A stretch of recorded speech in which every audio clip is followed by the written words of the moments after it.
প্রত্যেক বছরেই যে অ্যাওয়ার্ড ফাংশনটা কলকাতায় হয় সেটা হঠাৎ এবছর উদয়পুরে হচ্ছে। নিছকই ঘটনা নাকি কোনো ষড়যন্ত্র? সবকিছু মিলে যাচ্ছে, সবকিছু একটু একটু করে মেলাতে পারছি। যে উদয়পুরে সবকিছুর সূত্রপাত তিস্তার, সেখানেও ছিল। আর ছিল উদয়পুরের হোটেলের রিসেপশনে দেখা হয়েছিল আমার তিস্তার সাথে। কোনো সন্দেহ নেই, কোনো সন্দেহ নেই সবকিছুর পেছনে অরুণ। কিন্তু এগুলো প্রমাণ হবে কি করে? সব সন্দেহগুলো যখন বারবার সত্যি হয়ে সামনে চলে আসছে, তখন প্রমাণের জন্য আর অপেক্ষা করার কোনো অর্থ হয় না। তাছাড়া কথা দিতে আছে, offence is the best defence. হে ভগবান, এখন এই হলুদটা কোথায় গেল?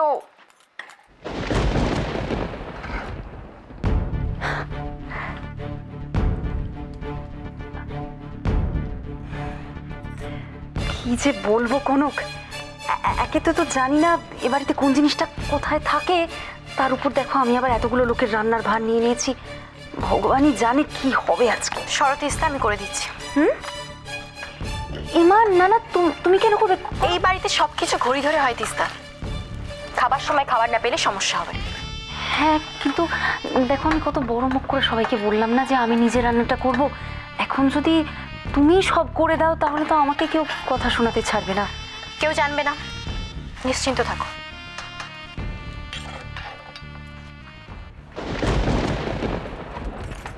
একটা কথা বলবো কনক? থ্যাংক ইউ, সত্যি মন থেকে বলছি কথাটা। তুমি যদি এইভাবে এসে হাল না ধরতে না, তাহলে আমি পারতাম না। অবশ্য তুমি যেটা করছো সেটা তুমি তোমার ফ্যামিলির জন্য করছো, কিন্তু তাও আমার তো একটা থ্যাংক ইউ বলা। একটা প্লেট দেবে? ওইদিকে আছে, আনছি।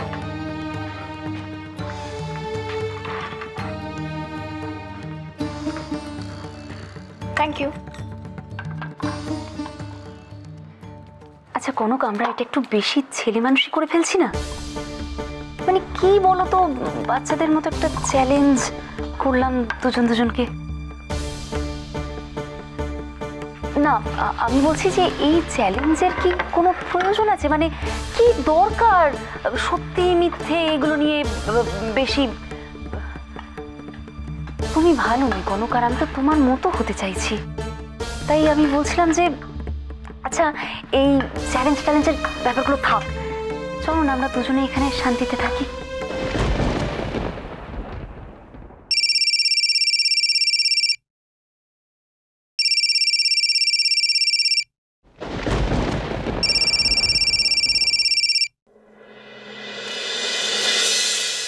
হ্যাঁ বল। Sis, I am really happy, you know. অরূপটা যে এত বড় স্টুপিড সেটা আমি স্বপ্নেও ভাবতে পারি। ওর এই পাগলামোটা আমার রাস্তাটা একদম পরিষ্কার করে দিয়েছে। এবার অলিকে যদি আমি একবার কনভিন্স করে নিতে পারি, তাহলে চৌধুরী বাড়িতে আমিও এন্ট্রি নিয়ে নেব। তোর এই যে ওভার কনফিডেন্সটা না, এটাই আমাদেরকে প্রত্যেকবার ডুবিয়েছে। তাই আমি বলছি কথা কম কাজ বেশি। তোর কাজ হচ্ছে গাড়ি অব্দি, তারপর যার জিনিস সে বুঝুক। ব্যাপারটা যে এত স্মুথলি হবে সেটা আমি সত্যি ভাবতে পারিনি সিস। আমি পেরেছিলাম, আমি জানতাম পুরো একেবারে তলকাটা পাবলিক।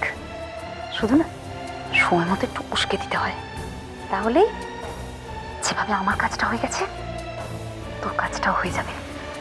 শোন, আমি এখন ছাড়ি, আমি তোর সাথে আবার কথা বলবো পরে। কার কথা বলছি তিস্তা? এটা পড়ে নাও। তুমি কেন এগুলো করছো অরূপ? কিসের জন্য করছো তুমি এগুলো, বলো আমাকে। আমি আমার লাইফে একটা ভুল করেছিলাম, কিন্তু আমি সেখান থেকে বেরিয়ে আসার চেষ্টা করেছি। আমাকে একটা সুযোগ দেবে না তুমি অরূপ? দেখো অরূপ, আমি তোমাকে সুস্থ করে তুলতে চাই। তোমার মনে আমার সম্বন্ধে যা ধারণা আছে আমি সেটা মুছে দিতে চাই। কি বলে তুমি? সুস্থ?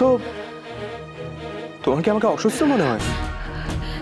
দেখো অরূপ, তোমার তোমার এখন যা মেন্টাল কন্ডিশন, তাতে তুমি যা ভাবছো সেটাই ন্যাচারাল। কিন্তু তুমি আমার কথাটা একটু শোনো, আমাকে ট্রাস্ট করো। আমি বলছি, দেখবে আমাকে আর তুমি কখনো। কি তোমাকে আর আমি কি রাহুলের সাথে বিয়ে দিতে পারবো না? আবার কি জোর করে আঁকড়ে থাকতে হবে তোমায়?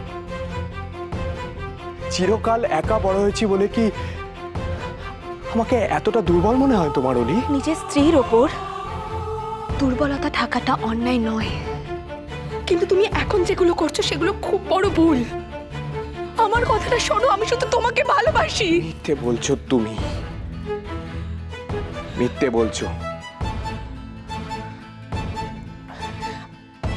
আমি তো তোমার লাইফে আর থাকছি না। হ্যাঁ, তবে তোমার এক্স হাজবেন্ড হিসাবে আমি তোমাকে একটা পরামর্শ দিতে পারি। এভাবে মিথ্যে দিয়ে না নিজের নতুন জীবনটাকে নষ্ট করে দিও না। নিজের কাছে অন্তত এতটুকু সৎ হও, স্বীকার করে নাও যে তুমি রাহুলের ছিলে, আছো আর থাকবে। প্রতিজ্ঞা করো, আজ আমি যেটা বলছি তুমি সবটা শুনবে, কোনো প্রশ্ন, কোনো বাধা দেবে না।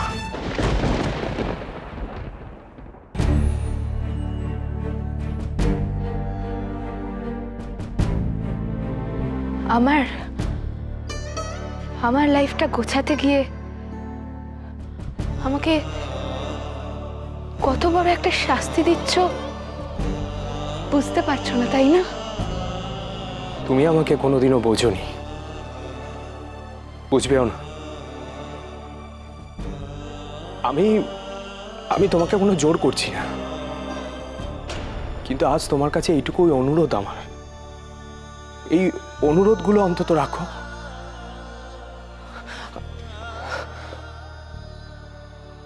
বসো, ওখানে বসো।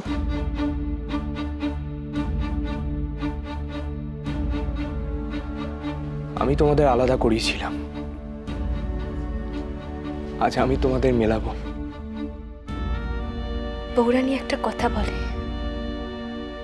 সম্পর্ক কখনো জোর করে তৈরি করা যায় না। সম্পর্ক একটা অন্তরের জিনিস, আর স্বামী স্ত্রীর সম্পর্ক তো জন্ম জন্মান্তরে। তুমি কি সত্যি সেটা মনে করেছিলে? বলো আমাকে। যদি মনে করতে তাহলে এই 1 বছরে এতবার আমাকে আঘাত করতে পারতে না। এটা শুধু তোমার মনে হয় অরূপ। আমি তোমাকে অনেকবার বোঝানোর চেষ্টা করেছিলাম, কিন্তু তুমি শুধু সেটাই দেখেছিলে যেটা তোমার মনের অন্ধবিশ্বাসটাকে আরো মজবুত করে। এইসব এখন মিনিংলেস। তোমার মনের ইচ্ছাটা না আমার কাছে পরিষ্কার, তাই আমি তোমাকে আর কোনো কষ্ট দিতে চাই না অলি। বিয়ের মন্ত্র পড়ার সময় তোমাকে সব রকম ভাবে ভালো রাখার দায়িত্ব নিয়েছিলাম।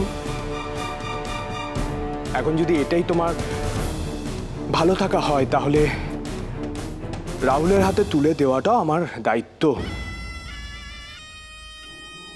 রাঙামার কথায় স্বামী স্বয়ং ভগবান, আর এটাই যদি সত্যি হয় তাহলে বেশ।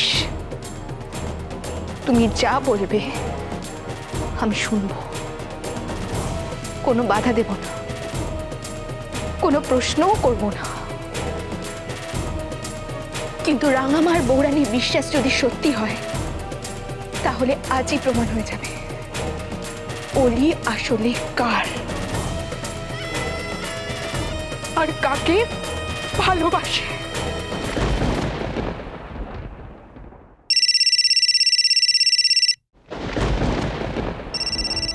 ইন্দিরা ফোন করেছে, নিজে থেকে ফোন করছে ও আমায়।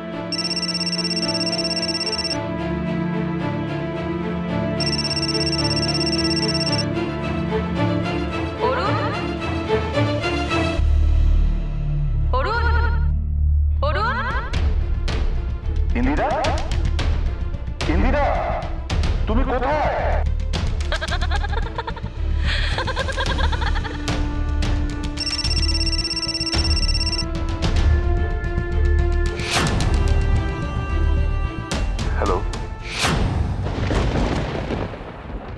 দরজা খোলা রাখবেন, কারণ আপনার পাঠানো সমস্ত বড়দের এবার এক এক করে ফেরত পাঠানোর পালা শুরু। আজ রাতের মধ্যেই ডেড বডি যেন চৌধুরী বাড়িতে পৌঁছে যায়।